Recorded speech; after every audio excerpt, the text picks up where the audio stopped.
we asked you the question, which Eagle do you want to see more of? Turron Davenport, USA Today. He talked about this, a couple of weapons that he thinks the Eagles need to use on offense. Of course, my guy wasn't a skill position player, so we'll keep him out of it. But, Turron, we'll bring you into our discussion and ask you a guy that you think they need to get more involved in the offense. After watching this offense for 2 weeks kind of sputter a little bit, what's lacking? I think it's time to get Zach Ertz involved. 3 targets last week. I mean, that's completely unacceptable. He's probably their best weapon outside of Darren Sproles on offense, who also needs to get more targets. So I would say some combination of those two for sure. Yeah, and you look at, Ertz, as you mentioned, 3 targets. I wonder how much of that it was affected by Vitae, because that would be the initial reaction as well. Selleck played more, but when you look at the snap counts, that really wasn't the reason, right? Right. Ertz had 46 snaps with 3 targets on that snap. I mean, in those snaps. Selleck had off the top, I think it was 13 snaps, and Trey Burton had 9. So my question is, where is this 3 tight end setup that Frank Reich has raved about? Why aren't we seeing that on the football field? And when you see that on the field, you're going to get that opportunity to get the ball to a guy like a Zach Ertz, to a Trey Burton, where you could walk them out to the receiver position and let them use their size against defensive backs or their quickness against linebackers. So I think that's something that you need to see more of. Obviously, the first snap of the game against the Redskins, you saw that, but you had Brent Selleck matched up one-on-one with Kerrigan, and that's just not a matchup that you want to see at any time on the football field. Turron, Doug Peterson seemed to indicate that was Wentz's fault not targeting Ertz. Do you buy that? I think if Peterson is saying that they're calling plays and the progressions that Wentz is going through is leading him away from Ertz, I would say it is Wentz's fault. But I think he's also accepting blame because they're saying he said that Frank Reich and I together have to scheme ways to get him open and get him more targets. To me, when I look at that, it's pretty simple. I would go back to some of the things that Sean Payton did with Jimmy Graham and Darren Sproles when they were together in New Orleans. And I am in no means saying that Ertz is on the same level as Jimmy Graham was back when he was in New Orleans. But what I am saying is that you could stack those two. They both present matchup problems, and that's going to redirect the way defenses play against the Eagles completely. Hey, Turron, you mentioned the 3 tight end sets, and if you look at the playing time and the way they divided things up, it's becoming clearer and clearer that the base offense for this team is 11 personnel. And DGB kind of caught up to Nelson Aguilar. I think they both had 42 reps. Do you think this receiver group is worthy enough to be getting that much time? Or should we go to more 2 tight end sets with Ertz and Selleck? Because I'm just not seeing the production from this receiving group. Obviously, some of it had to do with the pass protection. But as a whole, you have a lot of experience with that position. What do you see there? John, that's an awesome observation. They are using an awful lot of 11 personnel, a lot of spread formation, and when you're doing that, you're putting a little more stress on your guys on the offensive line. So that's something they definitely need to get away from. I think if they could get more 12 personnel to 2 tight ends and use them in an ace formation, whereas you have a tight end on each side flanked by a receiver. Now, this will force a team like the Vikings, who are very strong up front, you want to spread them out a little bit. But that ace formation allows you to spread them out, but at the same time still run if you want to run the football because you're giving extra gaps for them to defend. But as far as the receivers are concerned, I definitely think that there's more to get from these receivers. Wentz, at the same time, has to throw more catchable footballs. He had a couple sail on him against the Redskins. He has to just go through his reads, and these guys have to get open. There were opportunities against Josh Norman in man coverage, single coverage. And as a receiver, when a corner lines up on you and it's just you and him, you're supposed to be pissed off about that, because in your mind, you're always good enough to command double coverage. And when they just put one guy out there, in essence, that's telling you you're not good. So you saw a lot of that on Sunday. So when you see that as a receiver, you have to take it as your personal mission to destroy that single coverage. And even if you don't get the football, you need to put good routes on film and show that you are getting open, so that way they can come back to it. And that's something that, had to happen a little bit more often against Josh Norman, and it didn't. Turron, you talked a little bit about how Wentz was just slightly off, some high throws. Why do you think he was off? Was that more on him, or was that on the pressure the Redskins were bringing? Hey, listen, it was almost every snap the poor guy was running for his life, man. He literally had his jersey ripped off of him. And when you are a quarterback and you're sitting back there and you're getting that interior pass rush, that's something I talked about a lot with Fletcher Cox and Benny Logan. That's what they specialize in doing, and knocking quarterbacks off of their box and making them move in the pocket. Quarterbacks hate that interior pass rush. If you go back and watch the film, Chris Baker was doing an excellent job. Ricky Jean-Francois as well on the inside. And when you have that pass rush coming inside, you have to slide, you have to move within the pocket, and you're getting hit so much, 11 QB hits for Wentz.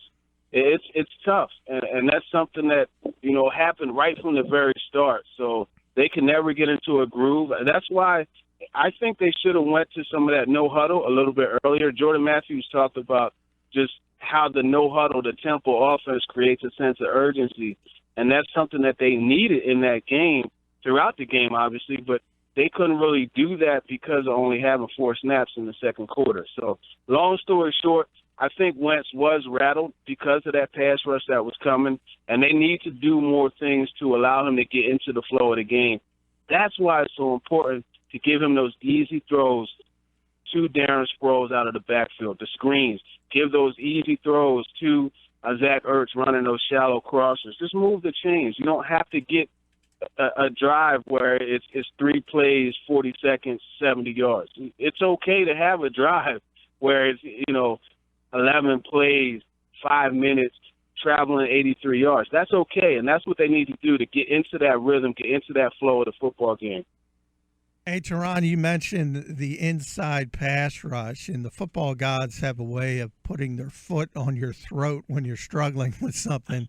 All of a sudden, Mike Zimmer comes in with those double A gap looks, and it's coming, and Linval Joseph, and they stick Brian Robinson inside on the nickel with that NASCAR pass rushing package. It doesn't get any better than Minnesota up front. What is the big – to me, Eagles got to start running the football. That's the best friend of any young quarterback. Yeah, go ahead. Yeah, I agree with you. You have to run the football, and that's also the best friend of Vitae. 6'6", 315. Allow his big body to just continue to wear on the guy that he has to block. When you're going in pass protection, you're catching the hit, right? When you're running the football, offensive linemen, they're firing off the ball, and they're going and delivering those hits. And over time, those hits will wear a defensive player down. So you're 100% right. Now, when you look at Linval Joseph, Joseph is probably the strongest man in the NFL. So now you got him going against Jason Kelsey, who is dealing with that injury, the plantar fasciitis, I believe it's called. That's going to be a problem. So now this week you have that interior pass rush. He's not going to really be able to slide to the outside like he would normally do because Everson Griffin is coming off the edge. And then they got Daniil Hunter, the sleek pass rusher out of LSU, coming for the quarterback also. I mean, that defense is stacked. We didn't even talk about the secondary. We'll get into plenty more. Turron Davenport is with us, USA Today, Eagles Wire. And Turron, we right before you came on, I went off on a little soapbox tangent about Vitae. And, I get it if you're saying that he's the best guy and you think he is. But legitimately, in your opinion, is he still the best option? That's number one. And number two, if he is the best option, is that good enough? I mean, is he so weak at that spot that it could really damage this whole offense that had been running pretty good for 3 weeks? Well, I think it's already damaged the offense to an extent because I don't care what Peterson is saying. They do have to change some of the game planning that they do on game day. I mean, you can't really get in that max protection and seven-step drop and deliver the ball downfield like they did on certain plays. So that's an issue. Vaitai, I think it's tough. I think that he could play, but I don't think he's at that level where you could just throw him out there because the tackle position is, in essence, like the cornerback position. You're out there on the island. If that guy out there, if that guy is better than you, it's going to really show. And that's what happened on Sunday. So if you put him out there on that island and don't give him any help, kind of like what they did with Jalen Mills against Deshaun Jackson, you're going to have that player be exposed. So you really have to help him. You can't allow him to be matched up against Everson Griffin if they decide to switch sides. You can't allow him to be matched up one-on-one because that's a recipe for disaster. So I think with what they have right now, I mean, flipping Barber out to right tackle, it's a big jump, man. Things happen so much quicker on the inside for offensive linemen. Those defensive linemen get up on you a little bit quicker, and it's just different. You know, there's more spacing out there at right tackle. So I don't know that would be the best switch, although Barber has played that position again. Right. And then you could bring in Wisniewski, who's an experienced starter at left guard. I think if they're going to go with Vaitai, what they need to do is have a quick hook. And if it just is not working early, they need to abandon that. And Wisniewski needs to be ready to come in, and as well as Barber to flip over to the opposite side. Yeah, that's where it's one thing if you're moving a guy just to say we're moving a guy, but Barber has started it right. When Lane Johnson got suspended the last time he played there, there's a lot of guys in this league who have made a living out of kind of being the swing guy or the utility knife. Barber was one of those guys. All of a sudden, he became the next Evan Mathis, where he's like an all-pro left guard, that he's unmovable. I find that hard to believe. Yeah, I mean, that's a good point. And then when you have a guy – now, Wisniewski has provided solid play at left guard. He did that when he started at that position as a rookie and then moved over to center and played there for the Raiders and then for the Jaguars. But he's fully capable, so I don't think there's really that much of a drop-off. So I really wonder why Wisniewski is not getting that time. And he's clearly pissed off about it. One of the things he said that I thought was interesting is when he was asked why Vaitai got the start, he said that he was told that Vaitai was practicing really well. And it's like, my man, you're there at practice too. Did you not see him practicing well? And why do you have to say he was told that? So I thought that was interesting. I wonder if there's some type of disconnect between Wisniewski and the coaching staff, because as a veteran player on this team that does, I don't care what anybody says, a 3-2, they're right there in the mix. The season is still there for them. They're not out of the race for the NFC East. So I would go with the veteran, at least if things don't work out with Vaitai. I would definitely look at moving the two and putting those guys in the game. Hey, Turron, let's flip sides of the football, talk about that defense. Obviously, a big drop-off from the opening three games, particularly people that have been around Philadelphia for a while, jumping off the ledge because of the wide 9 alignment and how it affects the linebackers. To me, though, don't you have to tip your cap to the other team occasionally? Because Trent Williams dominated that game, and he just crushed again and again, collapsed the right side of the Eagles' defensive line. So I don't see that as a long-term issue. Do you? I don't see it as a long-term issue, and I tell you, we all know that the Cowboys' offensive line, they're known for being so good, right? Guess who built that offensive line? Guess who was their coach? Bill Callahan. Guess who's now the Redskins coach? Bill Callahan, right? So what you have is a group of guys that are being coached really well. Brandon Sheriff is playing really well at guard. I think really the unsung hero of that game was Morgan Moses. If you go back and watch the tape, Brandon Graham, I think Brandon Graham is one of the better pass rushers in this league. Make no mistake about it. But Morgan Moses had his way with him.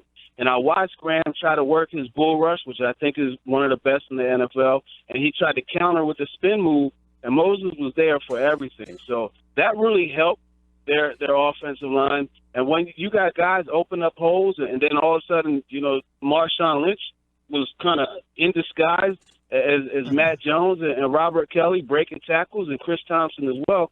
It's going to work for you. And sometimes, when teams are stuck on the field for so long like that defense was, you get tired. And when you get tired, you start to lose your technique. You lose your fundamentals.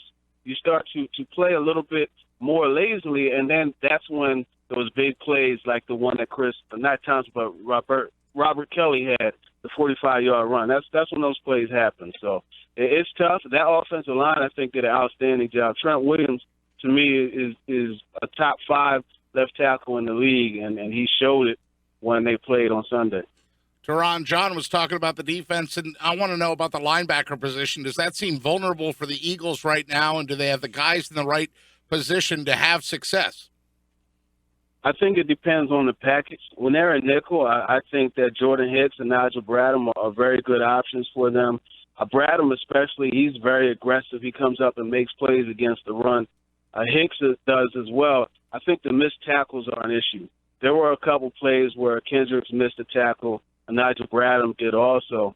And then even just matching up with tight ends. Niles Paul had a awesome seal block on one of the longer runs, and he was able to turn Bradham inside, and the running back just ran off his backside and gained a whole lot of yards. So it's tough. I think when Kendricks is in the game, until he could begin to play more inspired football, I think that he's a bit of a liability. And it's frustrating because when you look at Kendricks and his athletic ability, I'm telling you, I think pound for pound, outside of Darren Sproles, he's the best athlete on the team. So you just kind of get frustrated watching him, come up short the way he does in games. And if there was a liability, it's number 95. Turron Davenport, USA Today. So my question, based on all the conversation we just had, are the Eagles closer to the team that won 3 straight or the one that lost 2 in a row? I think they're closer to the team that won 3 straight, honestly. And in every game, you always have a few plays that they have gone a different way, then the game will be different. And there are a few plays where the Eagles could have turned the tide in that game. So I think they are closer. I think that game against the Redskins was just an anomaly. You look at what they were able to do in the second half as far as holding them to 3 points. Now, obviously, the rushing situation was not good for them, but I'm going to say they're closer to that team in the first 3 games. It was 3-0 because you haven't even seen the guys get the football that should have been getting the football. And a guy like Darren Sproles, who was the second leading receiver, only got 4 touches. How does that happen? And those are the things I think they need to figure out. And doing those kind of things, that will allow them to get back on track and be closer to that team that won all the games in the beginning of the season. And I guess one guy we didn't touch on is Doug. Is there any concern with a lot of people thought that he got out-coached top to bottom on Saturday by Gruden and his staff? Is he a guy that, we should start? I mean, I think he deserves credit for the first 3. I thought he did a great job the first 3. Last 2, you start to scratch your head a little bit. Is he a guy that you're worried about? I think the one error was not helping Big V. Outside of that, I don't think he coached a bad football game. It just there's going to be times where the opposing team on that day are just better than you, and that's what happened on Sunday. That's really the bottom line. So I think Peterson is fine. I still think that he's done a very good job coaching-wise, and you're not going to win every game. It just happens, and divisional games are always tough. So I don't have any issues with Coach Peterson. I think he's keeping his guys together, and one of the things that really stands out to me that tells me that this is happening, you look when they are down in these big, deficits, you don't see finger pointing.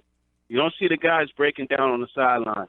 And that's something that lets you know that the team is well coached, they're well disciplined, and well disciplined is tough with 13 penalties, but it just tells you that the team is well disciplined in that matter as far as not fighting with each other. No problem with him calling timeout to punt. Hey, look, man, I'm always one that says go for it, go get it. if it's there. So I have a problem with that, yeah. But, those are things that happen throughout the course of the game. Yeah, and of course, in the heat of the moment, guys are going to make mistakes. I think it's fair to criticize them when they make mistakes. Hopefully it doesn't keep coming up. But, you're guilty by association sometimes. That's an Andy mistake, and he is an Andy guy. So that's where he gets a lot of the extra criticism.